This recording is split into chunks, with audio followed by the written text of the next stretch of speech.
Tonight, we're not just skimming through history. We're slipping through a thin, trembling veil into the echoing corridors of forgotten castles.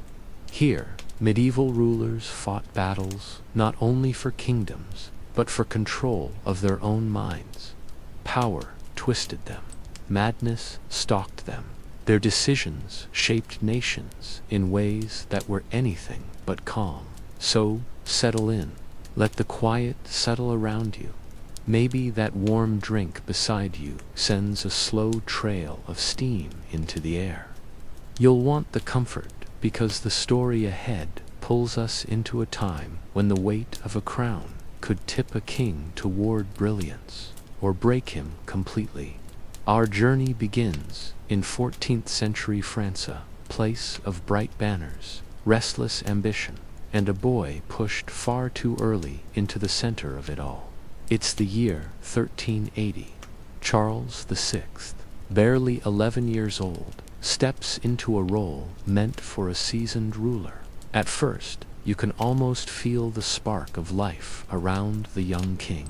He radiates enthusiasm, chivalry, and charm. He throws extravagant celebrations. He loves his people, and they respond with genuine affection, calling him Charles the Beloved.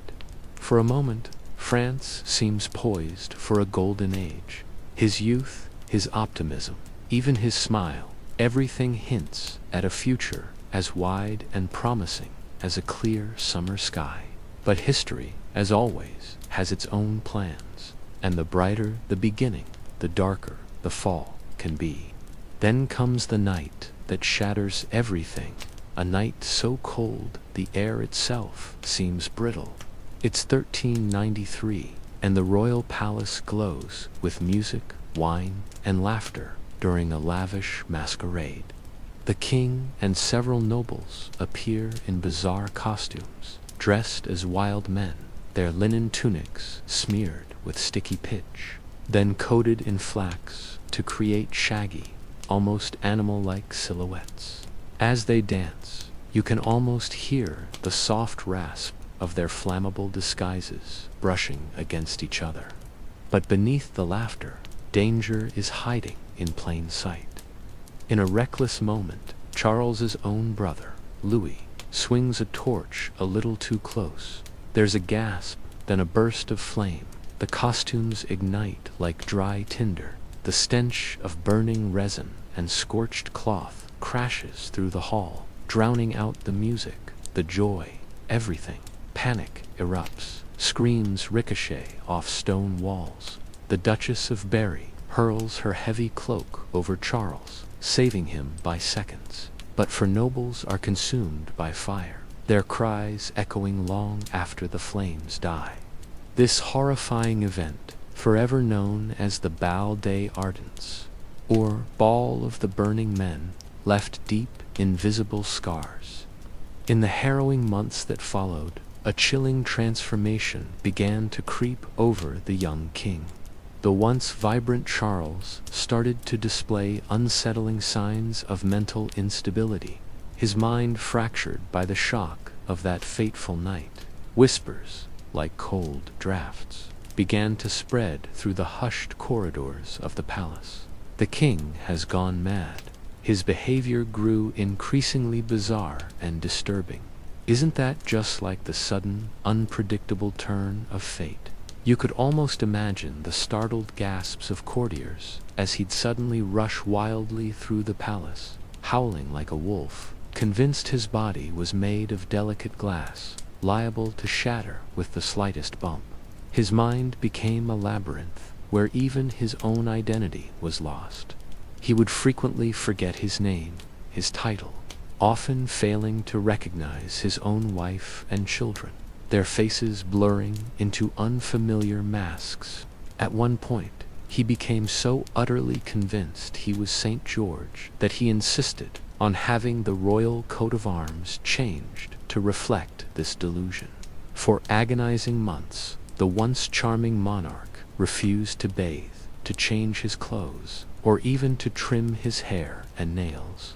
Courtiers, their faces a mix of pity and revulsion, would describe him shuffling through the grand halls in vermin-infested tattered robes, his hair a matted, filthy mess, while Charles himself would occasionally surface from the depths of his illness. These brief periods of lucidity were marked by a profound, gentle melancholy, a deep distress over his own horrifying condition. But such moments of clarity grew rarer and rarer, like fleeting sunshine on a perpetual winter's day. As Charles sank deeper into the abyss of his madness, France itself began to unravel around him. With their king incapacitated, rival factions, like vultures circling a weakened prey, seized the opportunity. Ambitious nobles and greedy relatives began to scheme, jockeying for control of the crown, creating a dangerous power vacuum. The years of Charles's reign transformed into a relentless tide of turmoil, both within the kingdom's borders and beyond. The relentless infighting among the ambitious elite tore at the very fabric of the country, creating fissures that ran deep, and, as always seems to happen when a nation shows weakness, England, ever opportunistic, seized upon France's vulnerability, aggressively pressing its ancient claims to the French throne. This opportunistic move reignited the brutal 100 Years' War, casting a long, dark shadow over an already fractured land. Through it all, Charles drifted, a king in name only, a haunting echo of his former self. In those fleeting moments of fragile lucidity, he would genuinely try to grasp the reins of power, striving to bring a semblance of order and stability back to his fractured kingdom. You can almost feel the weight of that crown on his brow in those brief instances, a burden he desperately wanted to bear. But these precious interludes grew ever briefer, ever rarer. More often, you would find him in a truly pitiful state, wandering aimlessly, utterly unable to rule, unable even to comprehend the devastating reality of his own condition, lost within the confines of his own failing mind. Yet, amid the tragedy, there are poignant glimpses of the man he once was, shining through the fog of his illness. You can almost see the scene during a rare, blessed respite from his madness. Charles encountered an old friend, a loyal knight he hadn't seen in many years. Surprised to find him at court, Charles, for a moment perfectly lucid, asked why he had come. The old knight, tears welling in his eyes, replied simply, "To see you, my king, for it has been long since I last did." In that instant, Charles embraced him with genuine affection, weeping as he said, "Good sir, you are indeed one of my loyal knights and friends. Stay with me, for you are most welcome." For just a moment, the king had emerged from the labyrinth of his madness, truly present, truly touched by this profound display of love and loyalty. But as with all such fragile moments, it was fleeting. The years wore on, and Charles grew increasingly withdrawn, more isolated, a prisoner in the decaying castle of his own mind. By the end of his life, when he finally succumbed to a bout of dysentery in 1422, he was but a hollow echo of the vibrant young man who had once been France's bright hope. His son, Charles VII, had already quietly taken up the mantle of leadership. The reign of Charles VI, which began with such radiant hope and promise, ultimately dissolved into sorrow and disarray.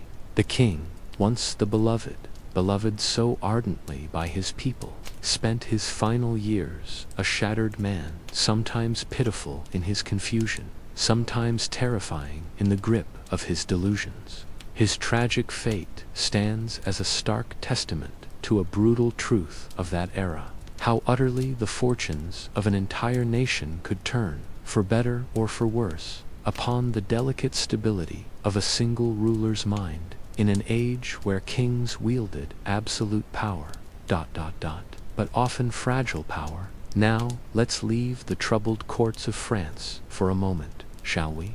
You feel the salt spray on your face as the Channel winds whip around you, carrying us swiftly across the choppy waters to England. Here, another monarch awaited a reign destined to be overshadowed by the very same shadow of mental illness. You see him, Henry VI, much like his French counterpart, King Charles, possessed a gentle soul, a deep piety, and a scholarly mind. He was, by all accounts, a man of quiet contemplation, far removed from the boisterous demands of a medieval throne. Yet, just like Charles, the brutal weight of kingship would prove an unbearable burden, unraveling his sanity and, in turn, his entire realm. His troubles, you quickly discover, began almost before he could utter a word. Barely 9 months old, a tiny bundle in royal swaddling, he inherited a crown far too heavy for any infant. While regents, eager and ambitious, squabbled over the reins of power, rival factions circled like hungry wolves, each plotting to manipulate the child king and thereby dominate England. The very air of the court would have thrummed with whispers and schemes, the clash of hidden agendas echoing through the vast, echoing halls. These early years were a relentless, ferocious scramble for control, a brutal education for a boy who preferred the quiet solace of books. Indeed, even as a youth, Henry found himself drawn not to the clang of steel or the intricate dance of statecraft, but to the hushed sanctity of prayer and the comforting rustle of parchment. You can almost picture him, devout to his core, finding true pleasure in the solemn rituals of daily mass, dedicating countless hours to quiet contemplation and heartfelt prayer. He was, for all his gentle disposition, a genuinely keen scholar, his mind alive with the love of reading and a genuine passion for education. It's no surprise, then, that he would go on to forge 2 of England's most hallowed temples of learning, the venerable Eton College and the distinguished King's College, Cambridge. But while his gentle nature undeniably endeared him to many, earning him a quiet affection, it left him desperately ill-equipped for the cutthroat power struggles and venomous political machinations that constantly swirled around his throne. Imagine the swirling chaos, the incessant demands, the conflicting counsel. It must have been a relentless, deafening cacophony to his sensitive spirit. As he matured and grudgingly took on the full weight of his royal duties, he simply floundered, utterly lost in his attempts to unite the bickering factions and bring peace to a fractured kingdom. Isn't that just like history, presenting a good man with an impossible task? Then the true devastation struck, a blow so profound it echoed through the very foundations of his reign. It was August of 1453, and quite suddenly the king simply ... stopped. He fell into an inert stupor, a chilling silence descending upon him. You can almost feel the collective breath held in the court, the anxious faces peering at their unseeing monarch. He could not speak, nor recognize familiar faces, nor respond to any stimuli. For over a year he remained in this vegetative state, a living statue, entirely unresponsive even to the joyful news of his own son's birth, his heir, just like his grandfather, Charles VI of France, whom he eerily resembled in both character and fate. Henry's mysterious illness plunged his kingdom into an abyss of turmoil. With the king incapacitated, the delicate truce of his reign shattered, and old feuds, long simmering beneath the surface, erupted into open, bloody conflict. That deep-seated resentment between the houses of Lancaster and York, 2 proud, powerful branches of the Plantagenet royal family, now boiled over, their white and red rose emblems blooming across battlefields as each side vied for ultimate supremacy. This brutal struggle, as you might know, would forever be etched into history as the Wars of the Roses. Even when Henry briefly stirred from his catatonia in late 1454, the fog slowly lifting from his mind, he struggled to grasp the reins of power, to reassert any control over the spiraling chaos. By 1455, the Yorkists, sensing their moment, felt emboldened enough to openly challenge the king's Lancastrian supporters, decisively defeating them at the First Battle of St. Albans. Henry found himself captured, a bewildered pawn in a game far too brutal for him, and was forced to acknowledge the formidable Richard, Duke of York, as Lord Protector of the realm. In the tumultuous years that followed, England spiraled into an intermittent civil war, a landscape of fear and uncertainty, with the hapless king shunted back and forth between the warring factions like a mere trophy. Whenever his mind would inevitably lapse back into those periods of insensibility, a fresh wave of fighting would inevitably erupt, each side desperately attempting to secure control of his person, and with it, the undeniable legitimacy of rule. During these cruel bouts of madness, Henry's behavior was heartbreakingly pitiful, regressing into a childlike state. Imagine the once dignified king needing to be fed, washed, and dressed like an infant, his eyes vacant, his body limp. The keen scholar, who once found solace in books and papers, now stared blankly ahead, finding no pleasure in them, giving no sign of recognizing his own wife, his own son. To most observers, you can almost hear the whispered concerns, the tragic shakes of the head. The king seemed utterly lost within himself, an empty vessel stripped bare of will and sense. In 1470, a brief flicker of hope arrived as Lancastrian support managed to briefly restore him to the throne. But by this point, Henry was a king in name only, a feeble puppet whose strings were pulled by his fiercely ambitious queen, Margaret of Anjou, and the ruthless Earl of Warwick. The very air around him must have crackled with their unspoken commands. Less than a year later, the Yorkists struck back with crushing force, capturing Henry once more and forcing him to abdicate in favor of the new Yorkist king, Edward IV. The sad, final chapter of Henry's life unfolded within the grim, unyielding confines of the Tower of London, a cold stone prison for a man who had once worn a crown. There, abandoned by his last allies and utterly bereft of his crown, Henry's already fragile grasp on reality finally completely disintegrated. When told of his young son's brutal death at the Battle of Tewkesbury, he reportedly showed no reaction at all, his mind miles away, utterly lost within its own shattered fragments. Just a few days later, on the chilling night of May 21st, 1471, Henry himself was found lifeless in his chamber under circumstances that remain shrouded in mystery, while the official account, ever so conveniently, declared his death to be from pure displeasure and melancholy. Many contemporary observers harbored a deep suspicion of foul play. The finger of blame pointed squarely at the victorious Yorkist king. And so, you see, ended the tragic life of Henry VI, a king perhaps too gentle, too good, for the utterly ruthless times into which he was born. His decades of misrule, punctuated by those devastating recurrent bouts of mental illness, didn't just fracture a royal dynasty. They plunged England into one of its darkest and most bloody chapters.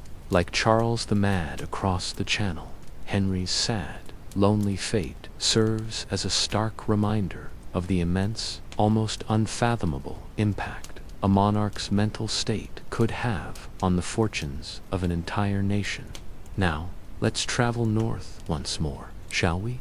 You feel the chill wind begin to pick up, carrying us towards the rugged landscapes of Scandinavia, where we'll meet yet another 16th century ruler whose promising reign was spectacularly derailed by an insidious paranoia and encroaching madness. Eric XIV of Sweden, in fact, possessed all the makings of a truly strong monarch. He was exceptionally well-educated, cultured, and undeniably charismatic. But, alas, like Charles and Henry before him, he, too, would succumb to the relentless grip of mental illness, with utterly disastrous consequences for his kingdom. Eric ascended to the Swedish throne in 1560. After the death of his formidable father, Gustav I, he inherited a strong, centralized state, and, initially, proved himself a remarkably capable ruler. He championed the arts and sciences, a true polymathic accomplished scholar, poet, and composer. Yet, even amidst the lavish festivities of his splendid coronation, astute observers noted unsettling hints of the erratic behavior and insidious delusions that would, in time, utterly consume him. As his reign progressed, you begin to see it yourself. Eric grew increasingly suspicious, dangerously paranoid, seeing threats and conspiracies lurking in every shadow. You began to feel a chill, a creeping dread settling deep in your bones, as the grand halls that once felt secure started to echo with suspicion. Whispers twisted into conviction, telling you that those closest to your own Swedish nobles, even the powerful aristocracies of Denmark and Poland, were conspiring, their eyes fixed on your crown. These chilling fears, let's be honest, were masterfully fanned by your chief advisor, a man named Grandperson.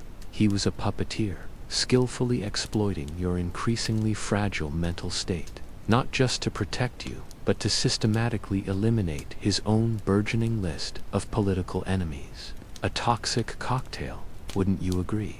Amidst this growing unease, your heart found an unexpected anchor, a sudden, passionate love story unfolding against all royal convention.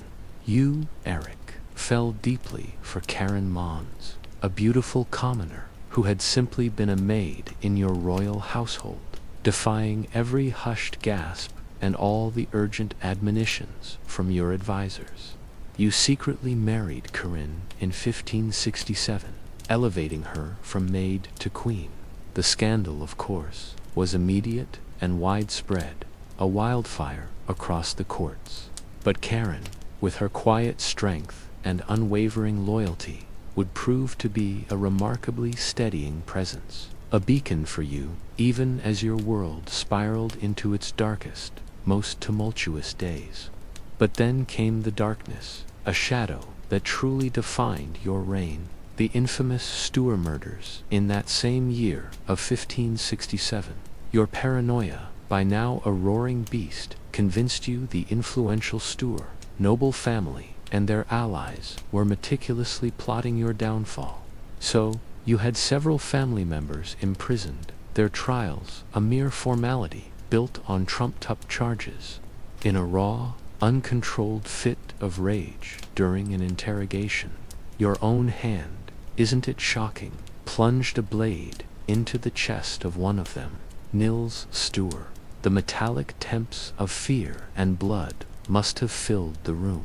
2 more Stour lords and several associates were subsequently executed on your direct orders. The nation collectively reeled, sentiment turning sharply against the king, who was losing his grip on reality. The spiral deepened, didn't it? Your behavior grew terrifyingly erratic, the thin veil of sanity slowly tearing. You became consumed by astrology and the occult, convinced you could decipher your fate in the cold, distant stars. One moment, you'd be alight with wild, manic energy, demanding your courtiers worship you as a god. The next, you'd sink into the deepest, most melancholic despair. Your grip on power, like your mind, was loosening, and your own brothers, John and Charles saw their chance. In 1568, they moved swiftly, decisively deposing you, forcing your abdication in favor of John III. The Swedish nobility, weary of your tyranny and convinced of your madness, offered little resistance.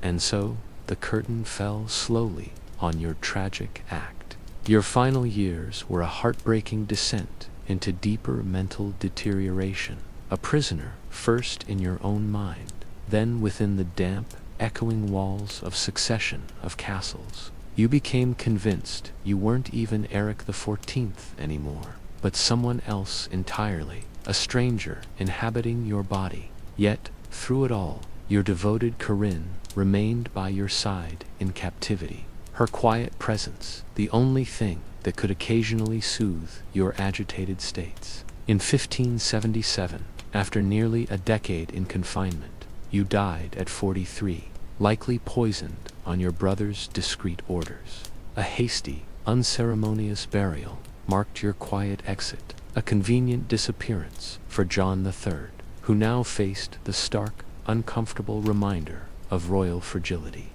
Eric XIV's story, then, stands as a tragic testament to squandered potential. A gifted, cultured man, educated beyond many of his peers, you held such promise, didn't you? But the immense stresses and insidious paranoias of kingship proved too much. Your unraveling mind dragged you down a path of tyranny and terror, undoing every achievement and fracturing the kingdom. But our journey isn't over, is it? We must turn our gaze eastward, now, across the vast, windswept plains of Russia, to another ruler undone by paranoia and crippling mental illness, a man whose name still echoes with dread, Ivan IV Vasilovich, better known as Ivan the Terrible. His nearly 40-year reign would not just transform Russia, it would unleash a whirlwind of madness and brutality upon the realm. Ivan's early life was a crucible of tragedy and struggle, etched with a pervasive sense of insecurity. Orphaned by 8, you grew up in the suffocating shadow of ambitious nobles and grasping relatives, each vying for control of the regency. Every whisper, every hushed conversation behind gilded doors taught the young Ivan to fear for his very life. He saw enemies and conspiracies everywhere. These early experiences, like a bitter frost, laid the groundwork for the ruthless paranoia that would later define his terrible reign. But for a time, a different Ivan emerged, didn't he?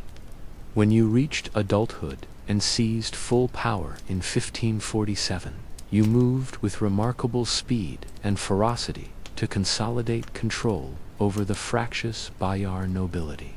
Talented and energetic, you led your armies to a series of impressive military victories against Russia's enemies, expanding your state's boundaries with the clang of steel. You launched popular reforms, too, revising the ancient legal code and even convoking Russia's first parliament. Thanks to these successes, the early part of your reign was marked by relative stability, a period of genuine progress for the vast land. Yet, the shadows of childhood never truly left you, did they?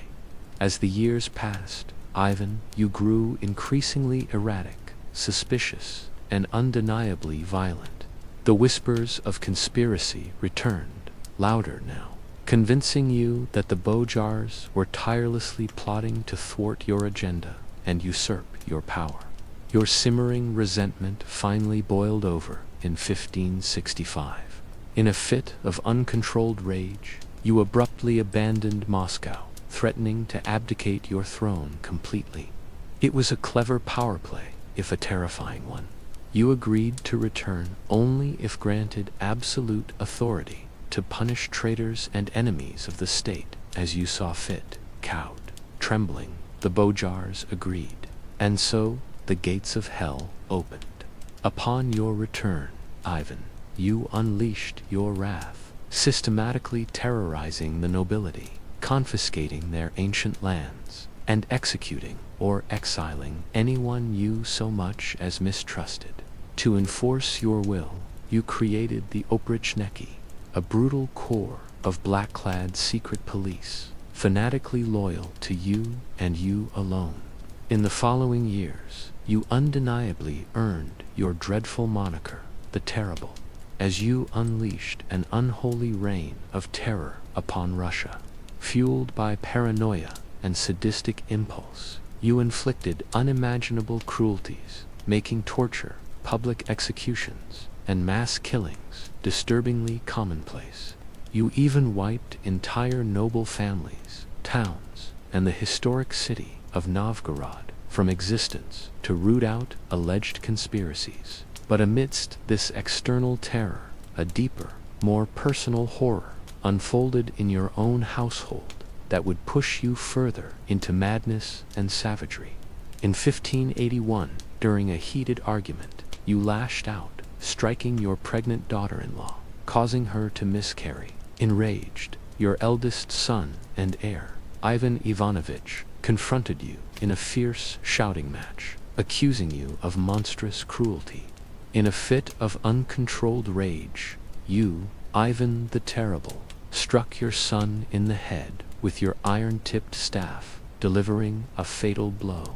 The sickening thud, mad with grief and remorse, yet unable to contain your own fury, you descended into an incoherent rampage, alternately praying feverishly for forgiveness and ordering fresh executions. The loss of your son, your heir, represented not just a personal tragedy, a dynastic disaster for Russia, a tremor echoing through the grand halls of power. Imagine the hushed whispers, the frantic glances, as it became clear that even the remaining sons were unfit for the crown. One, an invalid, his delicate frame never meant for the brutal demands of leadership.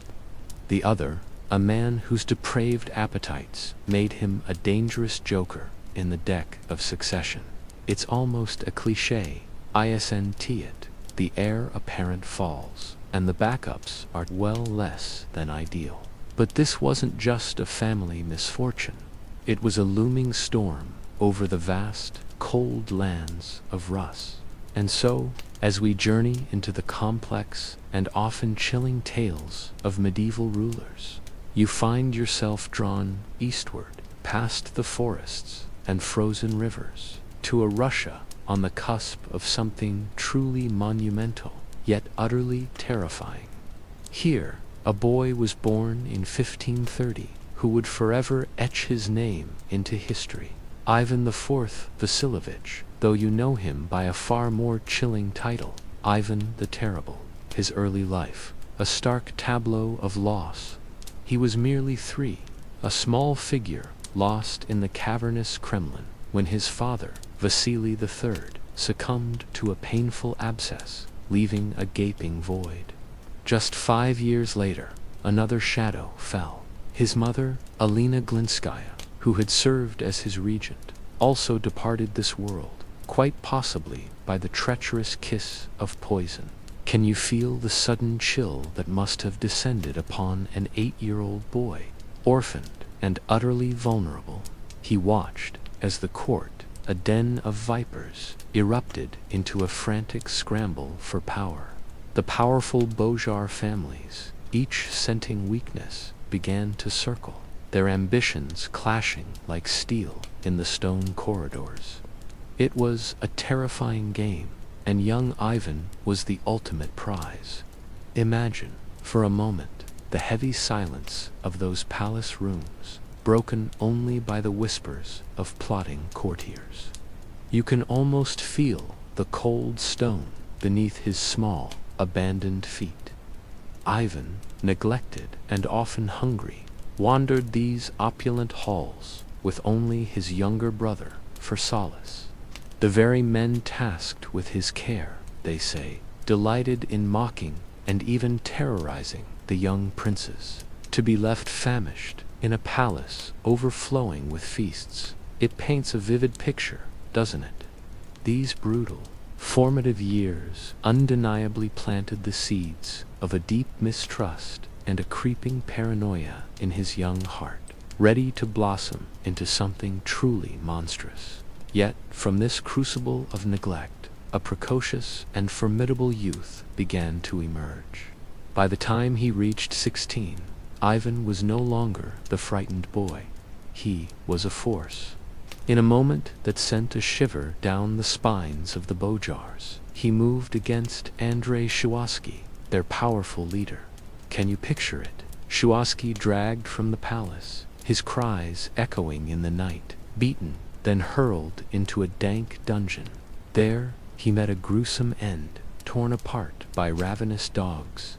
It was a brutal declaration, a stark taste of the ruthlessness that would soon define Ivan's reign, a chilling preview of coming attractions. But don't mistake those early years for unrelenting darkness.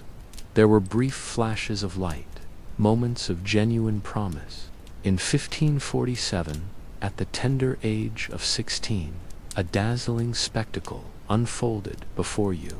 Ivan was crowned the first Tsar of all the Rus. The air was thick with incense and the murmur of prayers. The golden domes of the cathedrals shimmering under a clear sky as he assumed his magnificent title. This wasn't just a ceremony. It was a grand assertion of authority.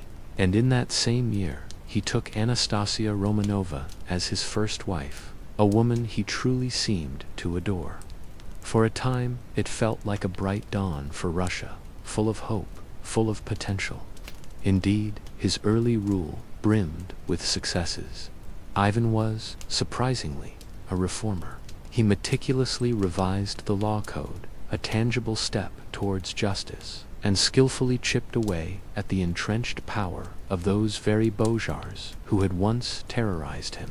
He even established local self-government, giving ordinary folk a voice. Can you believe it? He convened the Zemsky, Sober, an assembly of the land, drawing representatives from every corner of Russia to discuss matters of state. These progressive changes earned him not just respect, but genuine admiration and widespread support from his grateful subjects. He was the hero they needed. Perhaps his most celebrated triumphs, however, unfolded on the battlefield. You can almost hear the triumphant trumpets, the thunder of hooves, as Ivan led his armies. He crushed the powerful khanates of Kazan and Astrakhan, expanding Russia's borders dramatically, sweeping vast new territories along the Volga River all the way to the Caspian Sea. The whole land erupted in celebration, his name chanted in the streets. Ivan, the conquering Tsar, had brought glory to Russia, solidifying his image as a powerful, benevolent leader. For a moment, it seemed like a golden age had truly arrived. Yet, even as Ivan basked in the golden glow of these victories, something insidious was stirring beneath the surface, a dark current flowing just out of sight. In 1553, he fell gravely ill, and the court, ever opportunistic, descended into a frantic, hushed chaos. Factions maneuvered, anticipating the Tsar's imminent death. He recovered, of course, but that brush with mortality changed him fundamentally.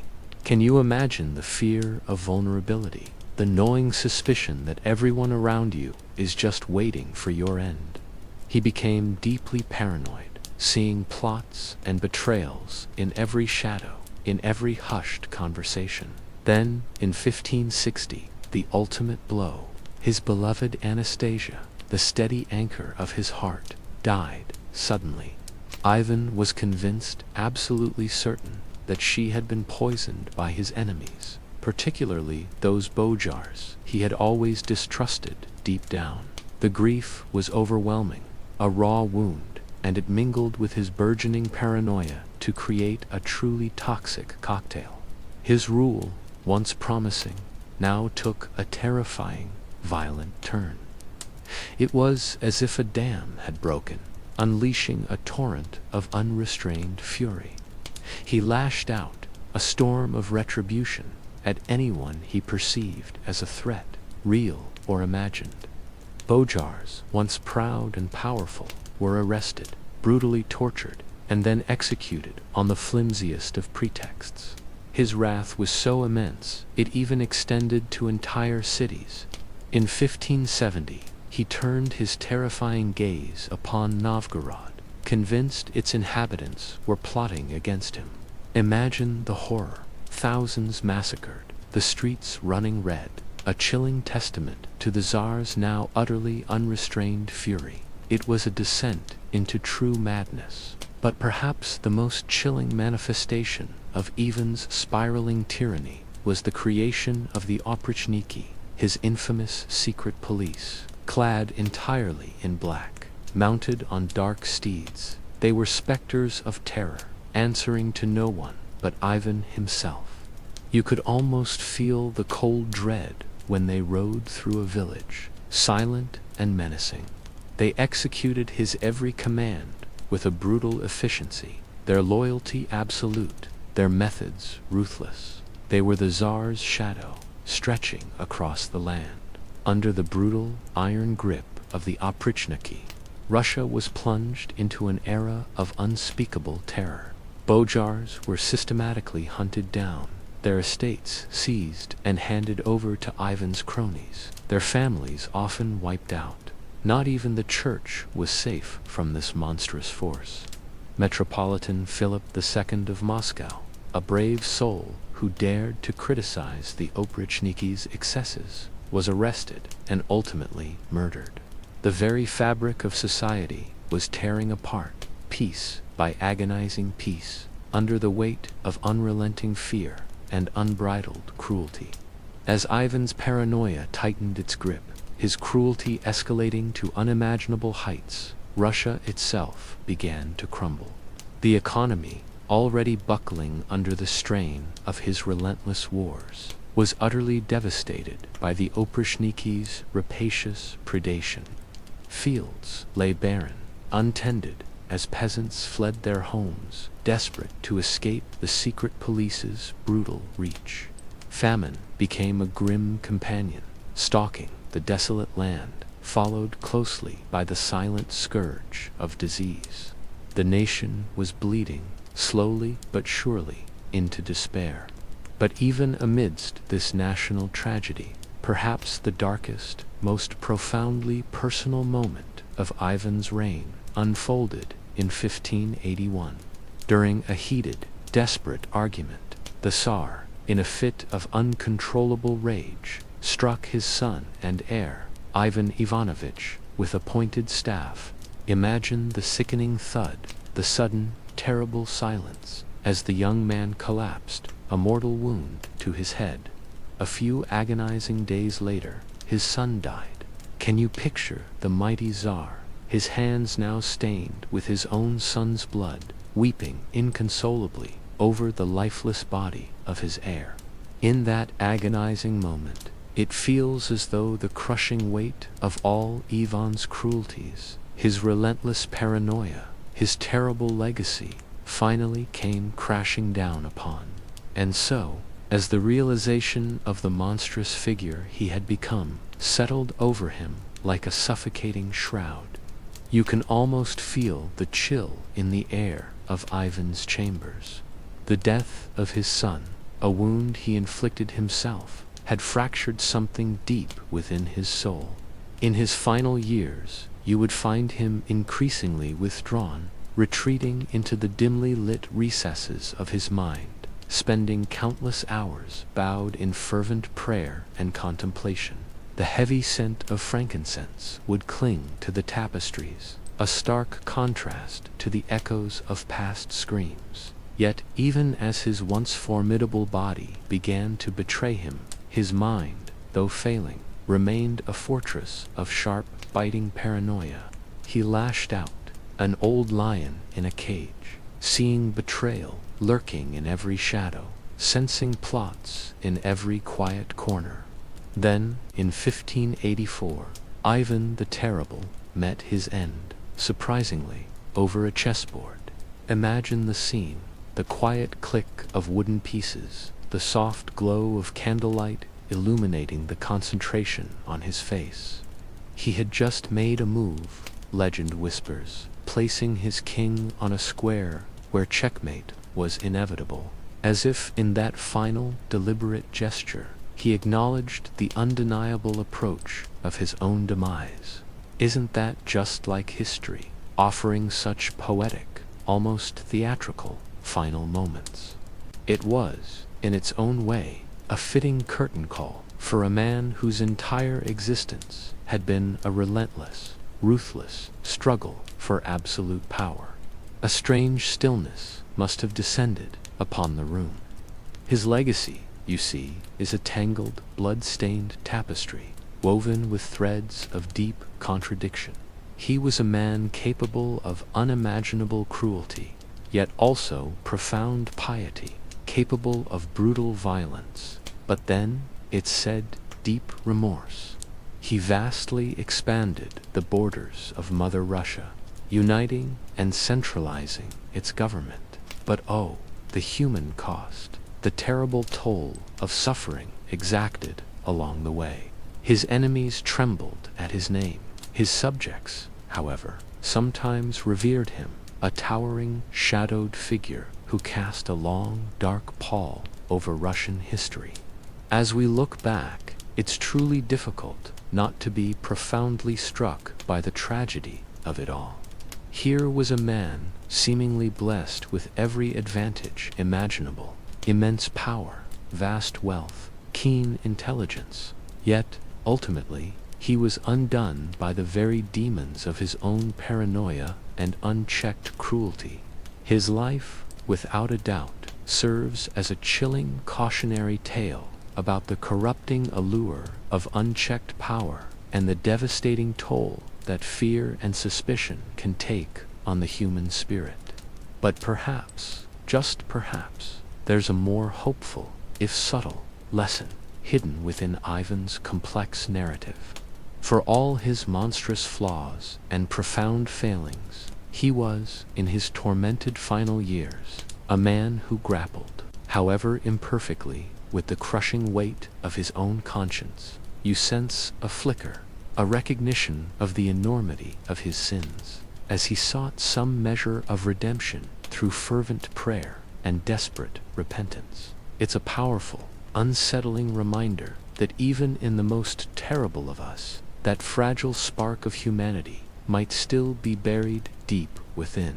And it's a stark call to remember that power, for all its dazzling seductions, is ultimately a heavy, heavy burden to bear.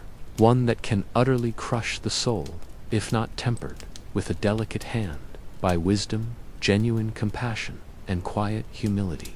So, let's choose to remember Ivan the Terrible not merely as a tyrant or a madman, but as a deeply flawed, undeniably complex human being, whose story still whispers crucial lessons to us about the perils and immense responsibilities of wielding great power.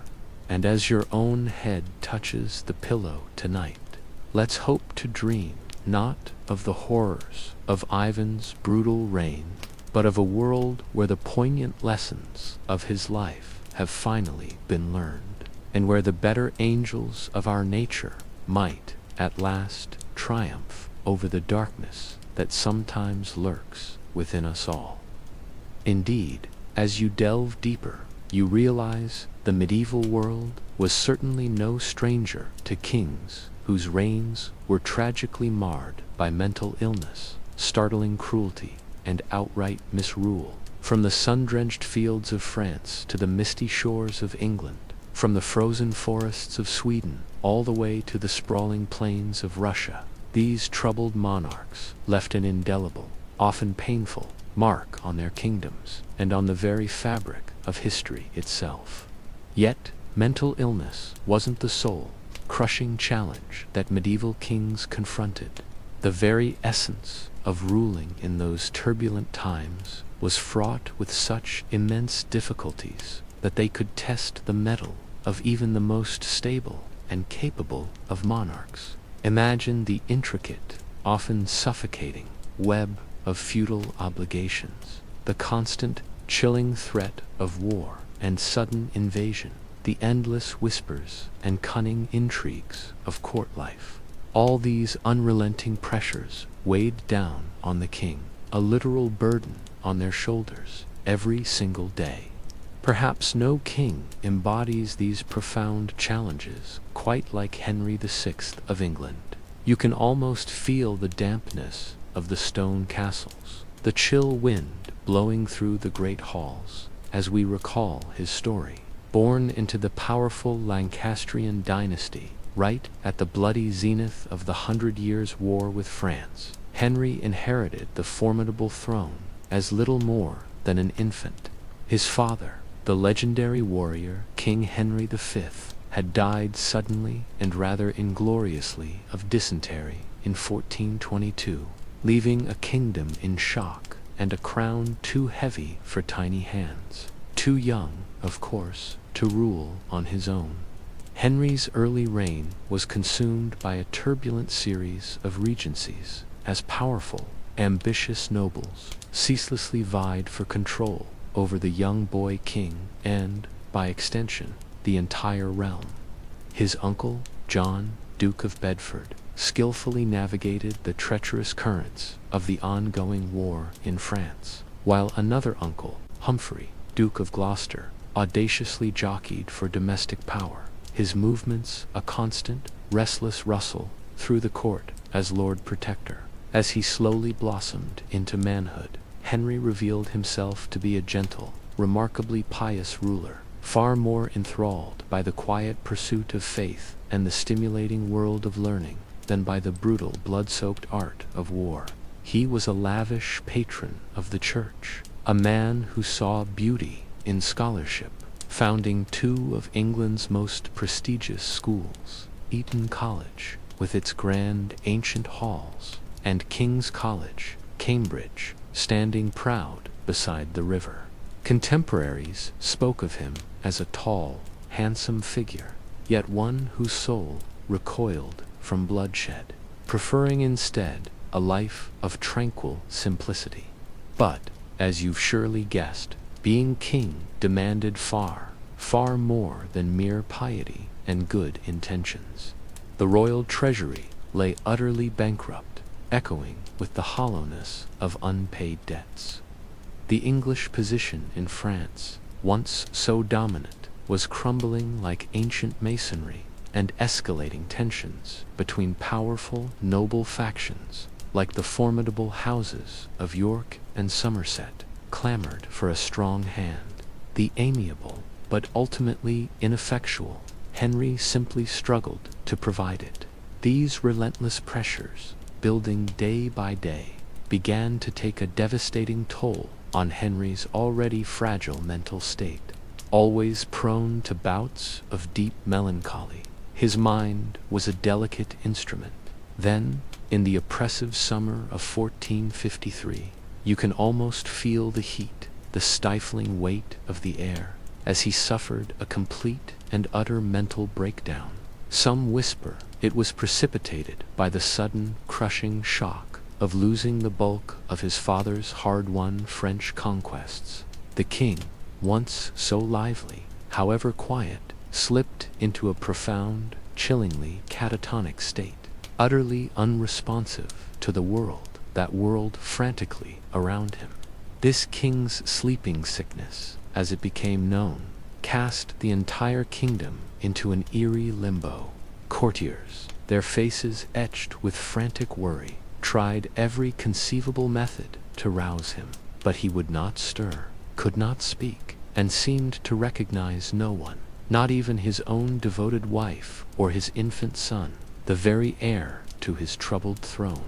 He had to be spoon-fed, a poignant image of helplessness, and it's said he didn't even react when presented with a royal pardon to sign, a simple stroke of the pen that could have saved the life of an imprisoned nobleman.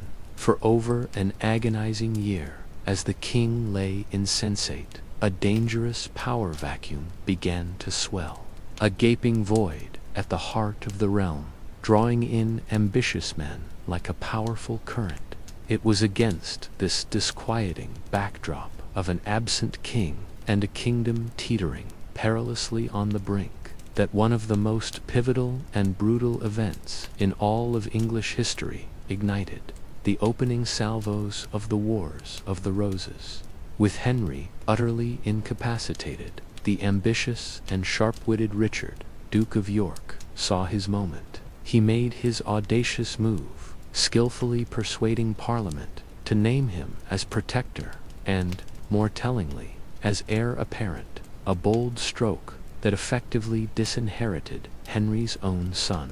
You see, even as Richard of York pressed his claim, he was about to collide head-on with an immovable force: Henry's fiercely intelligent and utterly unyielding wife, Queen Margaret of Anjou. Imagine her, poised and determined, her eyes burning with a mother's resolve to shield her son, Prince Edward, from losing his birthright.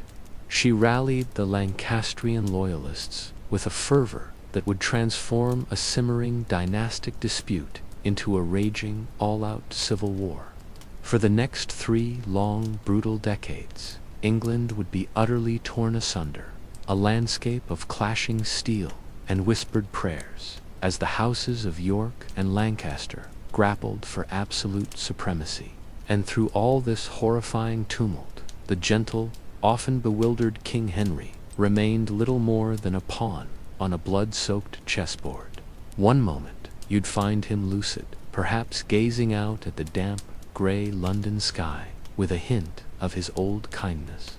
The next, he'd be utterly lost, adrift in a world of his own making, his mind a quiet, distant fog.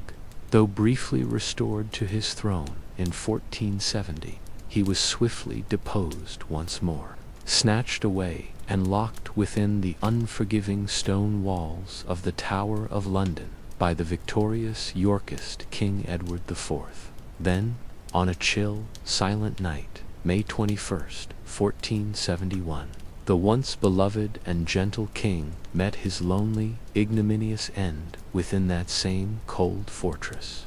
Murdered, some hushed voices would later whisper, on Edward's very own orders. Henry's tragic story, isn't it, is a stark, poignant reminder of the immense, crushing pressures that medieval kings faced. Thrust onto the throne as a mere child, saddled with the colossal expectations of his warrior father's legacy, constantly assailed by both external threats and treacherous internal divisions. Honestly, you might need a moment to adjust to such a burden. Is it any wonder, then, that his fragile mind eventually buckled under the unbearable strain? The air around him must have felt thick with the weight of expectation, the whispers of plots, and the distant clamor of war, a constant, low thrum against his very soul. Yet, Henry's tale also underscores the enduring, almost intoxicating allure of kingship itself. For all the inherent hardships, the constant dangers, and the soul-crushing responsibilities, the role of king remained the ultimate, glittering prize. It was fiercely coveted, fought over by rival dynasties and ambitious, often ruthless nobles. To be king meant wielding immense, almost godlike power, capable of shaping the very destinies of nations. It placed you at the absolute heart of the medieval world, with every single eye, admiring, fearful, or plotting, fixed squarely upon you. And as we're about to discover with our next monarch, that potent, dangerous cocktail of power and relentless attention could prove just as perilous to a ruler's sanity as any external enemy or invading army. Indeed, it would be Eric XIV of Sweden, a Renaissance prince lauded for his brilliance and refined cultural tastes, who would see his once glittering reign spectacularly unravel, swallowed whole by a storm of madness, scandal, and blood. Our journey with Eric begins on a strikingly bright, clear day in June 1560. Picture the scene: the morning air crisp, carrying the scent of summer blooms and anticipation as the 27-year-old prince rode with dignified procession through the jubilant, echoing streets of Stockholm, his destination, Uppsala Cathedral, for his long-awaited coronation as the very first monarch of the powerful Vasa dynasty to be proclaimed King of Sweden and the Goths. Erik was brimming with youthful ambition, determined to usher in a magnificent new era for his beloved kingdom.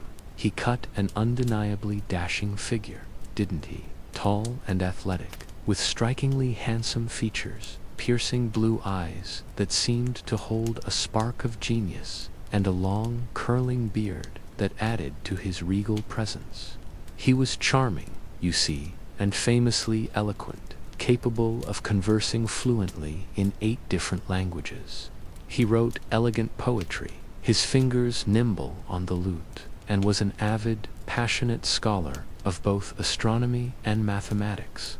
In so many ways, Erik truly embodied the very ideal of the Renaissance prince, cultured, deeply learned, and remarkably accomplished. You'd think such a man was destined for greatness, wouldn't you? But even on that glorious coronation day, amidst the sun-drenched pomp and the joyful pealing of bells, subtle signs of the encroaching darkness began to flicker. You had to look closely, perhaps, but they were there.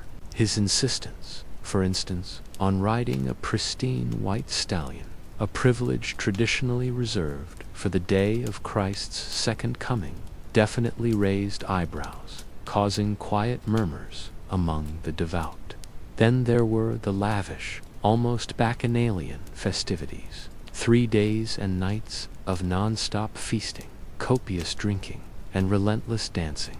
To some, the sheer extravagance seemed to border on sacrilege, a wild excess that felt strangely out of place.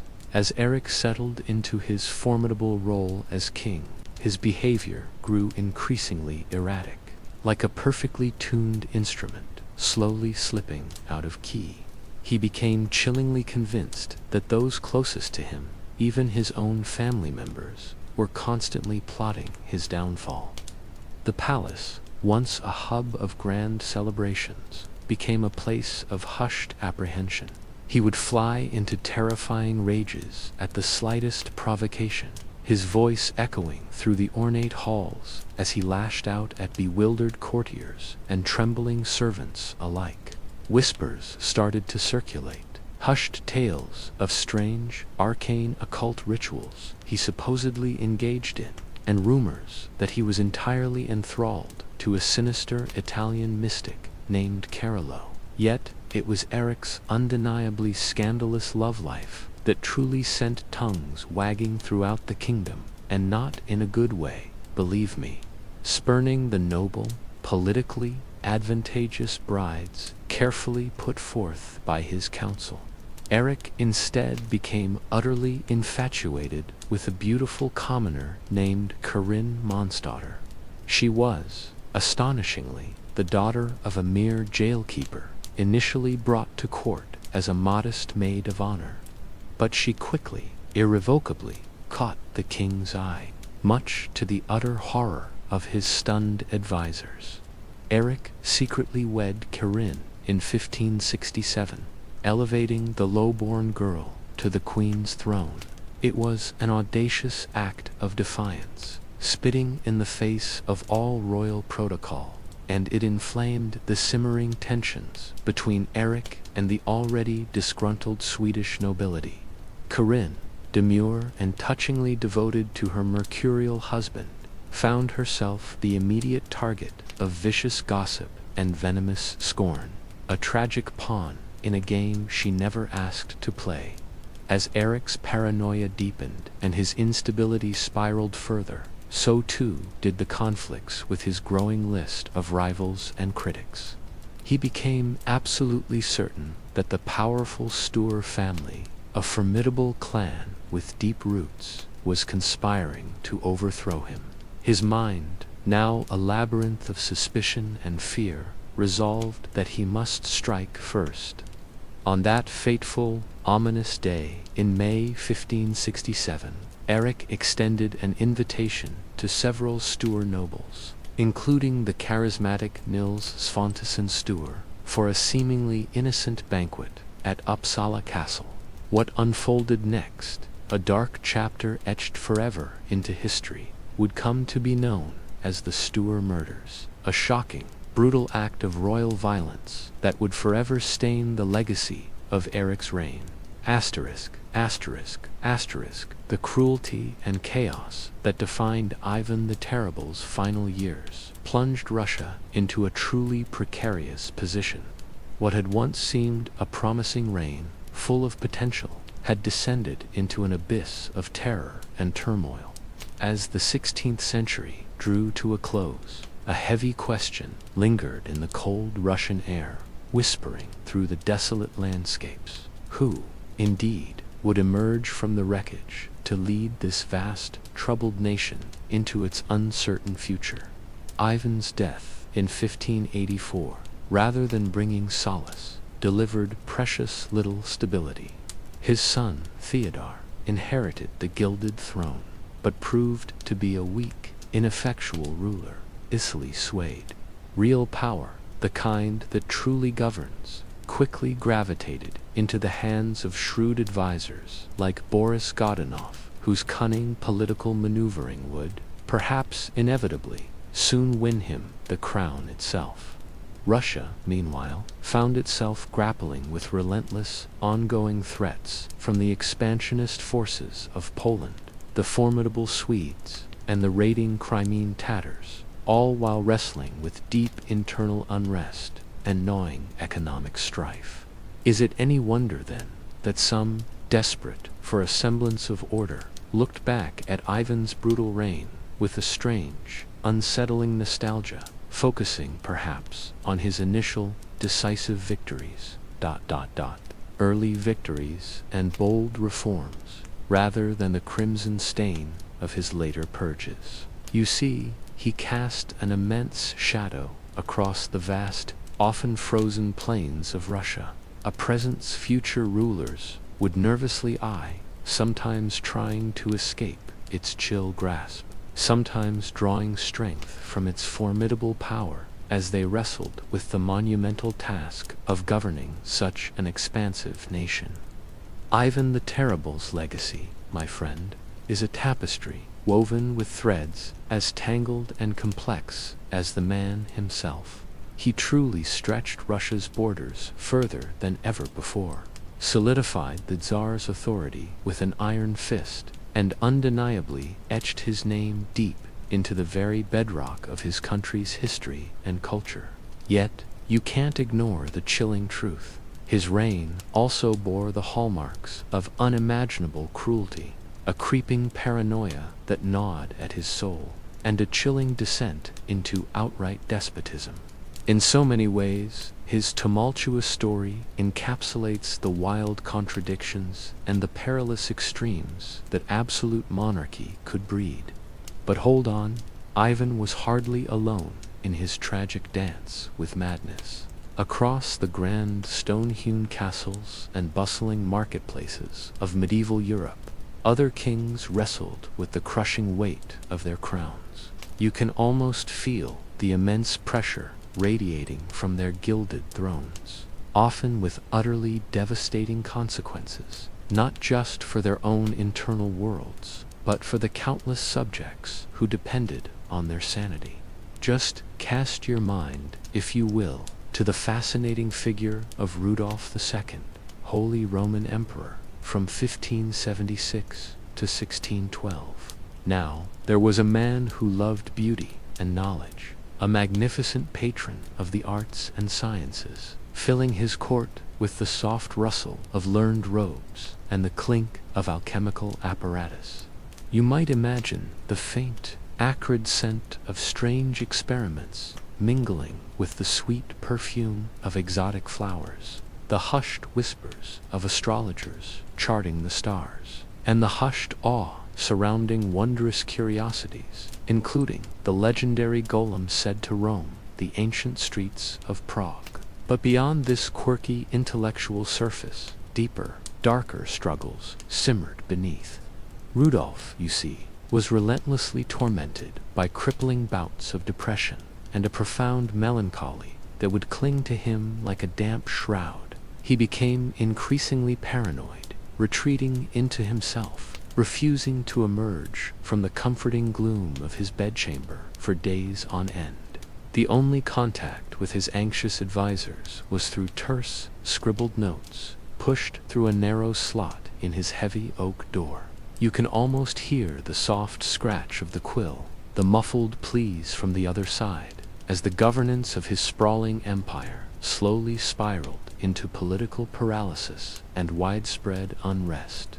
Perhaps most famously, this reclusive monarch nurtured a truly haunting delusion. He believed, with every fiber of his being, that he was made entirely of glass and could shatter into 1,000 pieces at any given moment. Can you imagine that icy, fragile sensation?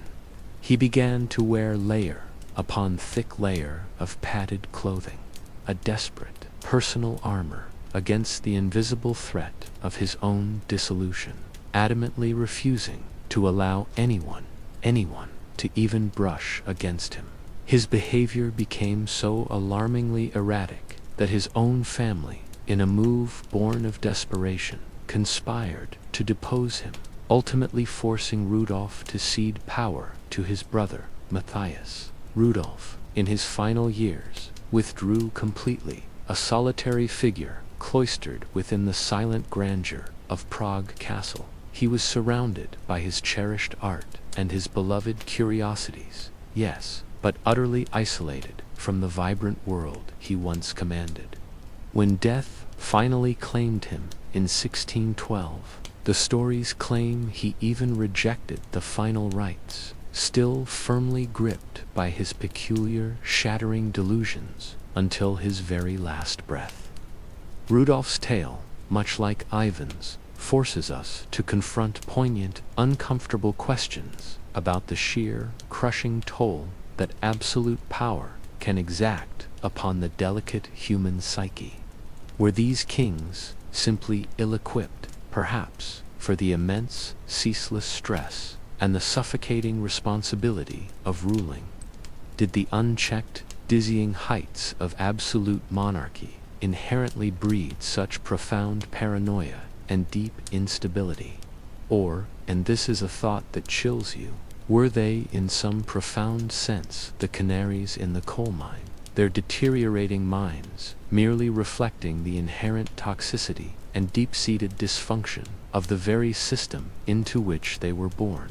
Regardless of the answer, their personal struggles cast vast, dark shadows with immense consequences for their own lives and the lives of those they ruled.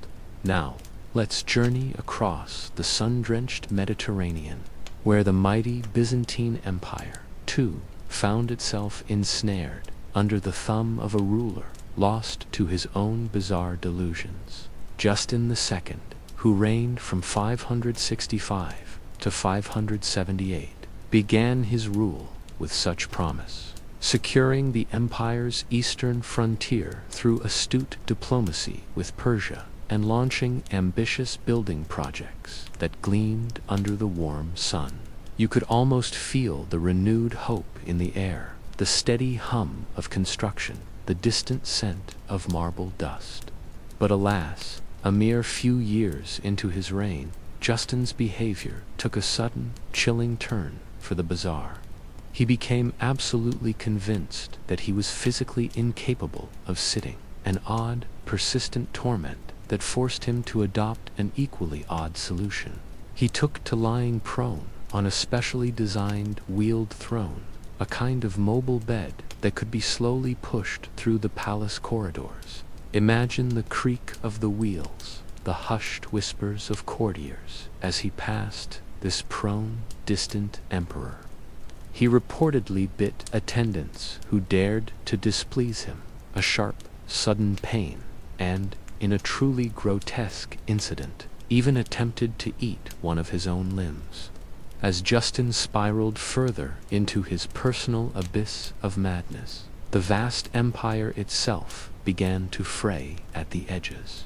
The Persians, sensing weakness, launched bold invasions into Byzantine territory.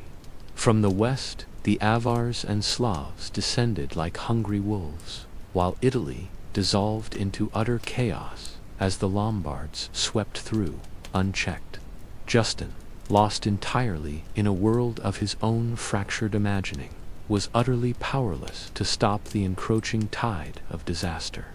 The distant sounds of war drums, the cries of invasion, meant nothing to him.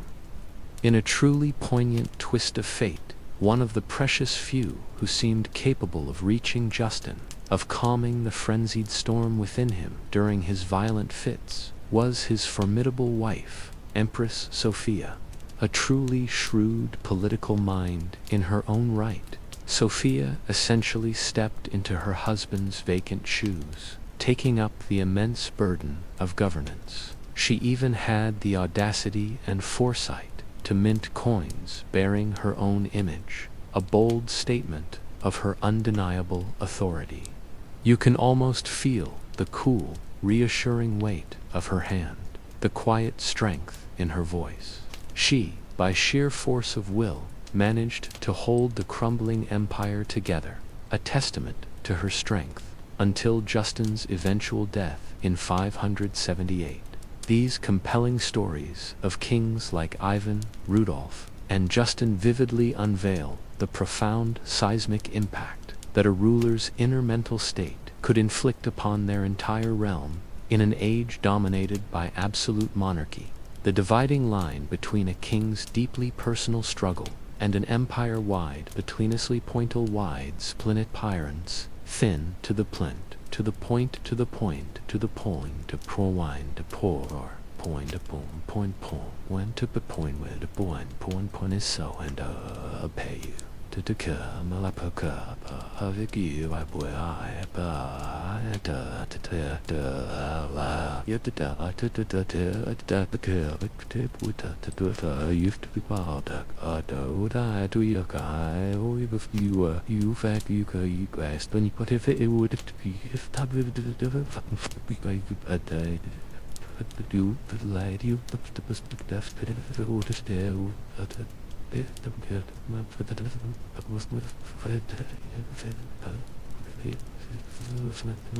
Yet, even amidst their darkest, most desperate moments, you can still catch fleeting glimpses of their humanity, details that elevate these complex figures far beyond mere cautionary tales. Think of Ivan's raw, guttural grief at his son's tragic death, a father's pain piercing through the tyrant's mask. Consider Rudolph's melancholic brilliance, the flicker of genius behind the paranoid stare, or Justin's brief, precious moments of lucidity found only in the calming presence of his remarkable wife, Sophia. These small, poignant details don't erase the suffering they caused, but they certainly add rich shades of nuance and profound tragedy to their extraordinary lives. Perhaps the most extreme example of this unsettling truth is found in the story of Charles II, the last tragic Habsburg ruler of Spain. Born in 1661, Charles was devastatingly the culmination of generations of relentless inbreeding within the Spanish Habsburg dynasty.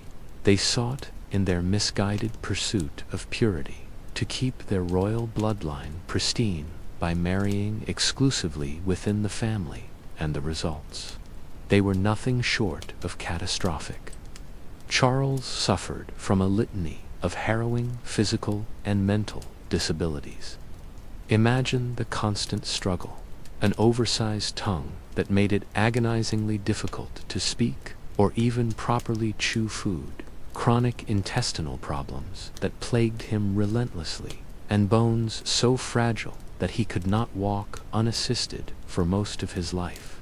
His distinctive Habsburg jaw jutted out so far that his mouth could never quite fully close. Yet, what Charles so tragically lacked in physical and mental capacity, he compensated for with an almost saintly kindness and an undeniable affability. He was, by all accounts, a gentle soul, a quiet spirit, who found genuine joy in the simplest of pleasures, perhaps the gentle ticking and gleaming brass of his cherished collection of pocket watches. Though his reign itself was a long, slow decline marked by disorder and uncertainty, he remained well liked by his subjects for his generous and unassuming spirit. When Charles died childless in 1700, it didn't just end a dynasty. It plunged the entirety of Europe into a devastating crisis. Rival powers, like hungry vultures, immediately swooped in to claim the vacant Spanish throne, igniting the brutal war of the Spanish succession. In a profound, chilling sense, Charles's intensely personal, lifelong struggles had tragically swelled to become the struggles of an entire continent, a poignant, terrifying reflection of the era's precarious and often deadly political balance. These compelling stories from the medieval world, with their grand castles and their absolute monarchs, might seem incredibly distant from our bustling modern lives. The age of absolute monarchy, after all, has long since vanished, replaced by the reassuring strength of democratic institutions and the protective embrace of constitutional safeguards. Mental illness, once mistakenly viewed as demonic possession or a cruel divine punishment, is now thankfully recognized as a medical condition in desperate need of understanding, treatment, and compassionate support. Yet, even in the dramatic, often heartbreaking tales of these tragic kings, you can still perceive the faint, persistent echoes of our own very human struggles, can't you? And the exhilarating highs that sometimes pierced through the gloom, you know.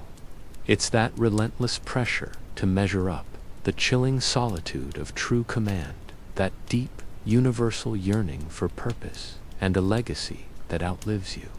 These aren't just ancient concerns. They are the very threads that weave through all human experience, stretching far beyond any particular era or social standing. Perhaps, when all is said and done, the most profound tribute we can offer to figures like Ivan, Rudolph, Justin, and yes, even Charles, is to remember them not as simple villains from a storybook or as grim cautionary tales, but as extraordinarily complex individuals, each grappling fiercely with the immense weight of their roles and the inherent limitations of their roles and the inherent limitations of their own minds. Their struggles, however extreme, lay bare that fundamental fragility and remarkable resilience that defines the human condition. So, as the world outside your window grows quiet, and you feel that familiar pull toward slumber, let's just spare a quiet thought for these kings of long ago. Their tragic lives, you see, are etched forever into the dusty annals of history. May their stories softly remind you of the profound, often terrifying impact that both immense power and the delicate balance of mental health can wield, not only on individual lives, but on the sweeping course of entire nations. And perhaps, as you face your own challenges, you'll do so with the same deep humanity and nuanced understanding that we seek in the lives of those who came before us. Good night, and may your dreams be sweet. Let the lessons whispered from the past gently guide us towards a future that's a little wiser, a little kinder. For in the end, isn't it true that the shared human experiences that truly unite us are so much greater than the ornate crowns and vast kingdoms that so often seem to divide us? But then, you know how these stories often go, don't you? Sadly, for King Eric XIV, that flicker of triumph, that hopeful dawn, was agonizingly brief. You see, his mind, already a labyrinth of shadows, began to unravel further, snared by the relentless grip of paranoia and terrifying delusions. He started to believe, truly believe, that his very own noblemen, the men who swore fealty to him, were secretly conspiring, their eyes fixed on his gilded crown, itching to snatch it away. Can you imagine the suffocating weight of that constant suspicion? Then, in 1567, during a feverish surge of madness, he commanded an unspeakable act, the notorious Stuarter murders. Picture it, prominent noblemen, among them the father of his own first wife, dragged into damp cells, subjected to unspeakable tortures, their final moments ending in brutal, commanded death. A chilling silence must have fallen over the court, quickly replaced by horrified gasps. This shocking, bloody spectacle absolutely appalled everyone, ripping away what little support Erik had among Sweden's powerful elite. They began to see you, their king, as a perilous liability, a man whose fractured mind could turn violently against anyone, friend or foe, at any given moment. Soft, dangerous whispers of his removal, of usurpation, began to slither through the grand, echoing halls of power. Erik, now a prisoner of his own terror and distrust, lashed out with increasing, desperate cruelty, pushing away even those closest to him, isolating himself completely. As King Erik's reign, now utterly consumed by confusion, plunged deeper into chaos, his adversaries saw their golden opportunity. In the crisp air of 1568, his own brother, John, the formidable Duke of Finland, raised a formidable army against him. Imagine the stark reality. You, the king, standing utterly alone, your court having melted away like snow in spring, unable to muster even a shred of loyal support. There was simply no other path. Erik was compelled, with a heavy heart and heavier mind, to abdicate the throne. The ceremony, you can almost feel it, must have been profoundly somber, the air thick with unspoken sorrow. He surrendered the crown to John, his very grip on power and perhaps reality shattered by the encroaching shadows within his own mind. Now, a prisoner of his own kin, Erik's remaining years unfolded as a sorrowful coda to a truly tragic rule. You picture him, a shell of his former self, constantly moved, a spectral figure shuttled between cold, ancient castles, never permitted to settle, never finding peace. Yet, even in this shrinking, desolate world, one steadfast beacon remained, his devoted wife, Karen. She was his singular constant, the only gentle hand offering solace amidst the chilling bleakness of his captivity. Her presence, a silent testament to enduring love, must have been a fragile comfort against the gnawing despair. Even within the confines of his prison walls, Erik's mind, you understand, never truly found peace. It continued its agonizing dance between light and shadow. There were moments, you can almost glimpse them, brief flashes of startling clarity, glimmers of the one sharp intellect that had dared to dream of a magnificent future for Sweden. But far more often, the cruel fog of paranoid delusions would descend, cloaking his thoughts, turning his speech into a rambling, incoherent jumble. It must have been heartbreaking to witness. As the years inexorably ground on, his physical health began to mirror the deterioration of his sanity. The damp, perpetually dimly lit cells of his various prisons became breeding grounds for illness, allowing it to take insidious root in his weakened, wasting frame. His eyes, once vibrant and sharp, grew dull and vacant, often staring for endless hours at the phantom ballet of shadows cast upon the cold stone walls.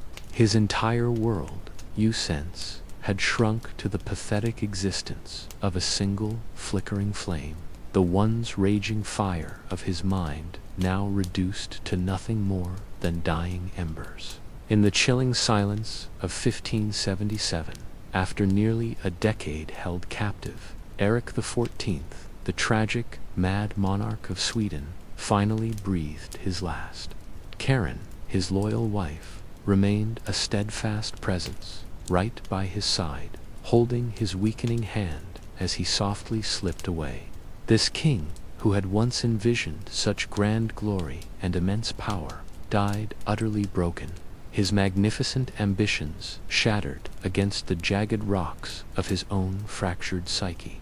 The profound tragedy of Eric XIV's reign, you see, continues to resonate through the dusty pages of history, a stark, chilling echo. It stands as a powerful, cautionary tale, reminding us of the almost unbearable fragility of the human mind. His narrative serves as a grim whisper that even the most powerful among us can collapse, their formidable strength utterly devoured by the unseen, gnawing demons within. Ultimately, Eric's legacy became one of potential utterly squandered, a brilliant shooting star extinguished far too soon by the encroaching darkness from within his own soul. But our journey through the tales of these ill-fated reigns and mad kings is far from over. So, let's pivot now, shall we? You turn your gaze eastward, across the vast, often brutal expanse of Russia, where the frozen steppes seem to stretch into eternity.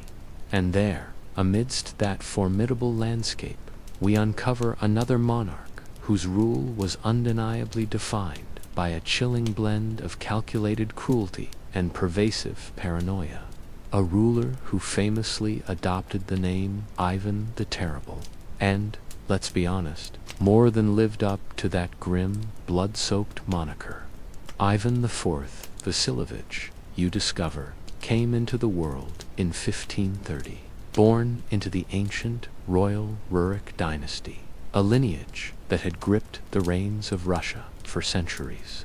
Yet, despite such a grand lineage, his early life, almost from the very beginning, was cruelly marked by a succession of personal tragedies and unsettling tumult. Can you imagine? His father vanished from his life when Ivan was a mere 3 years old, leaving him in the care of his mother, Elena Glinskaya. But Elena's time as regent, guiding the vast realm, was savagely cut short.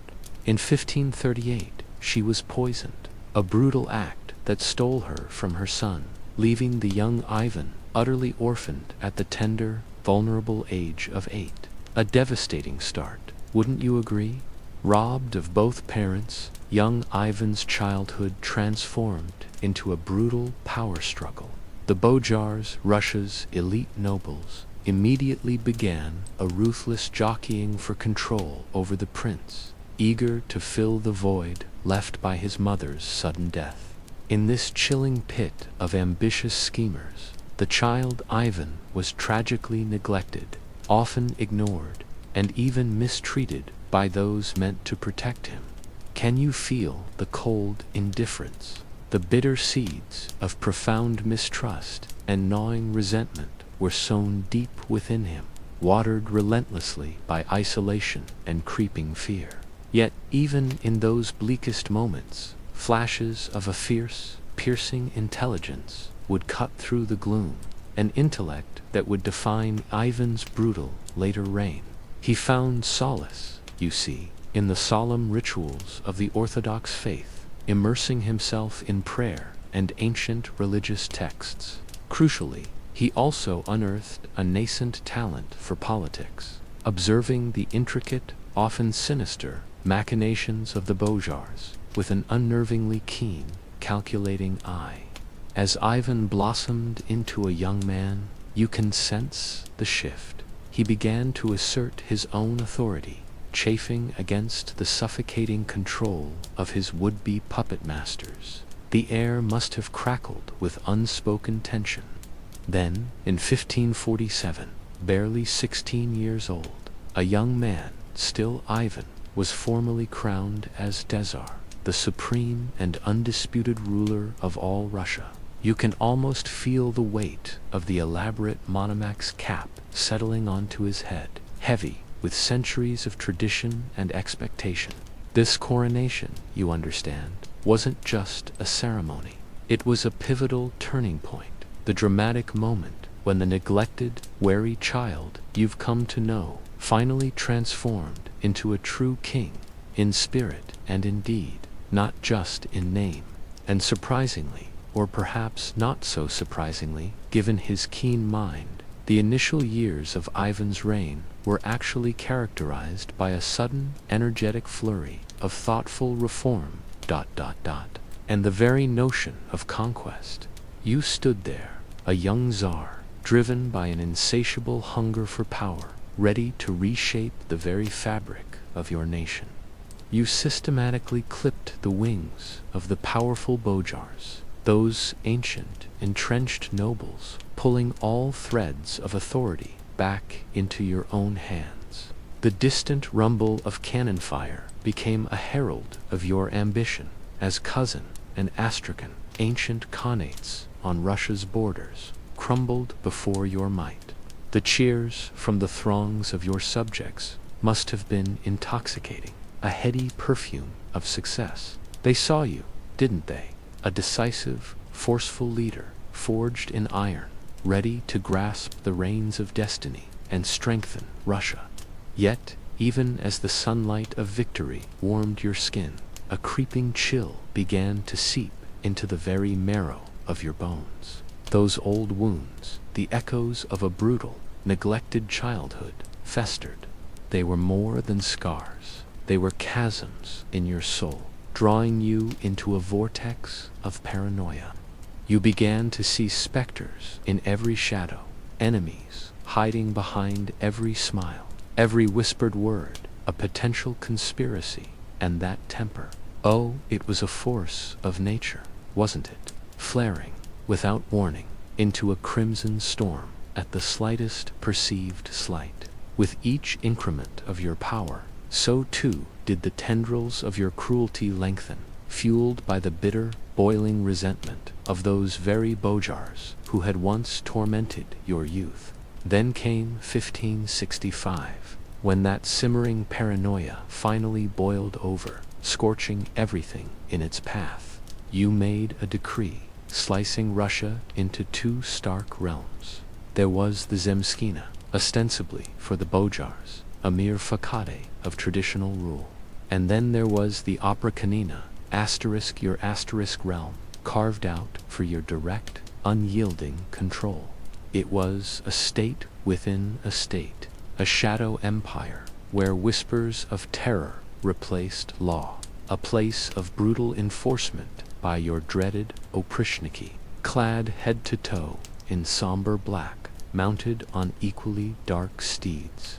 They rode like harbingers of doom, their very presence becoming the chilling symbol of your escalating reign of terror.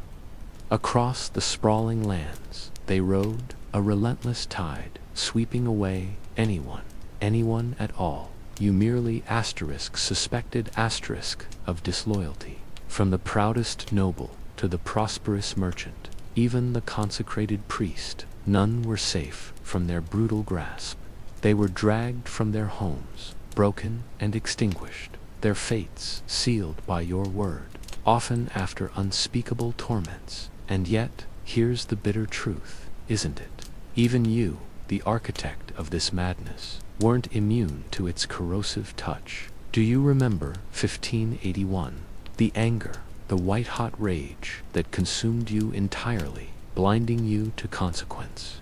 You turned on your pregnant daughter-in-law, a cruel, savage act that stole a life before it even had a chance to breathe, causing a tragic miscarriage.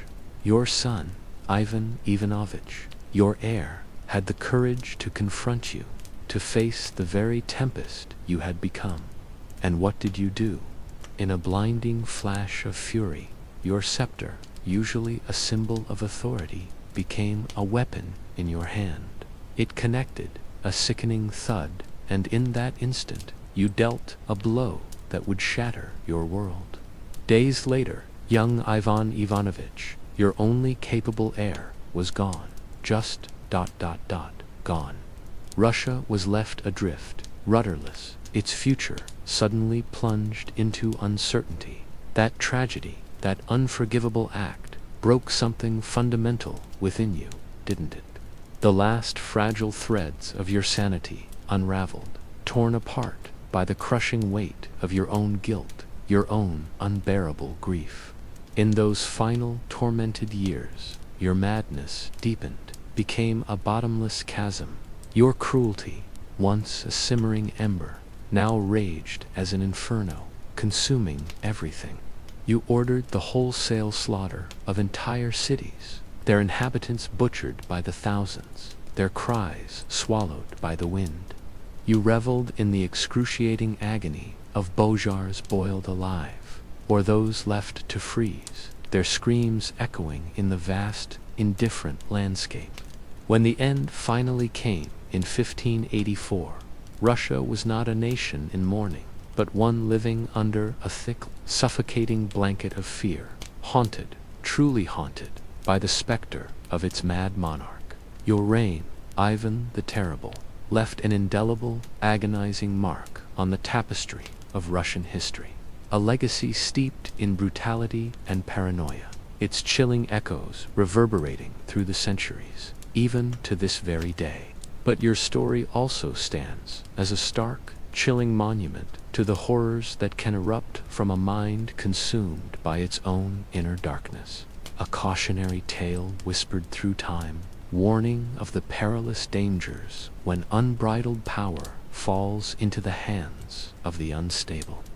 As we draw closer to the conclusion of our journey through the annals of these ill-starred reigns, these mad kings, it's worth a moment to pause, isn't it? To consider the threads, invisible yet strong, that weave these narratives into a single, profound lesson. From the misty shores of England to the frosty plains of Sweden, then to the vast expanse of Russia, we witness the same tragic pattern repeating. Time and again, the insidious, corrosive effects of unchecked power on the fragile human psyche. For so many of these monarchs, the sheer crushing weight of the crown became an unbearable burden.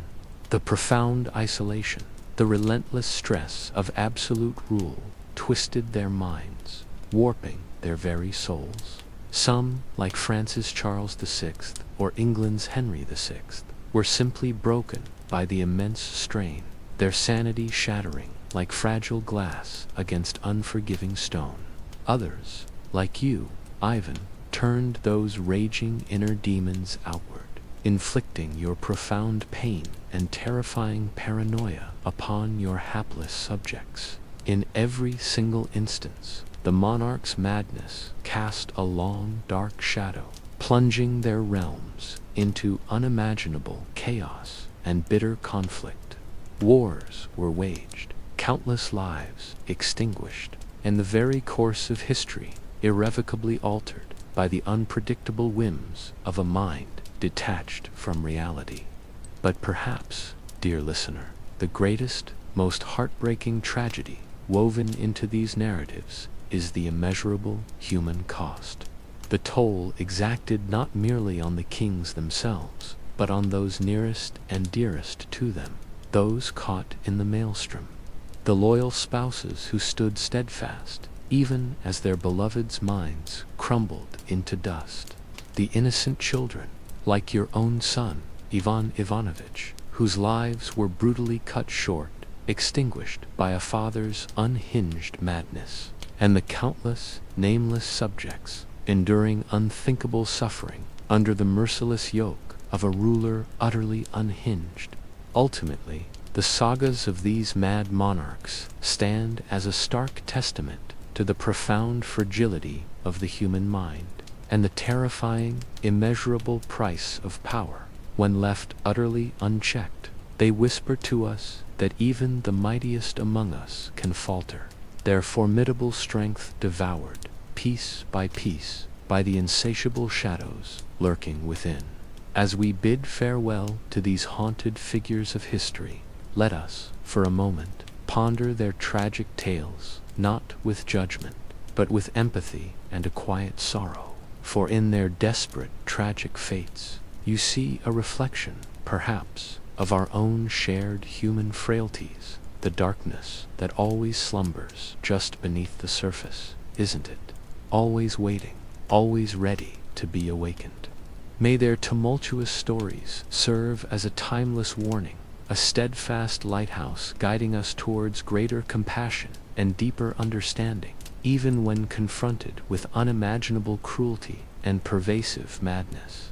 And may we, in our own fragile lives, strive diligently to tend that precious, flickering flame of sanity, the luminous light that against all odds holds the encroaching shadows at bay.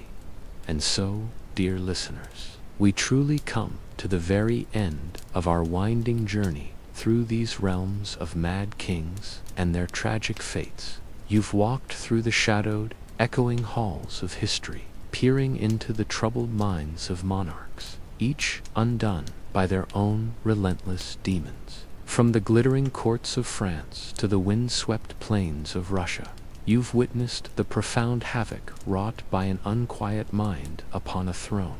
But let us not depart with hearts heavy, weighted down by despair, shall we? For even amidst such profound darkness, there are always glimmers, aren't there?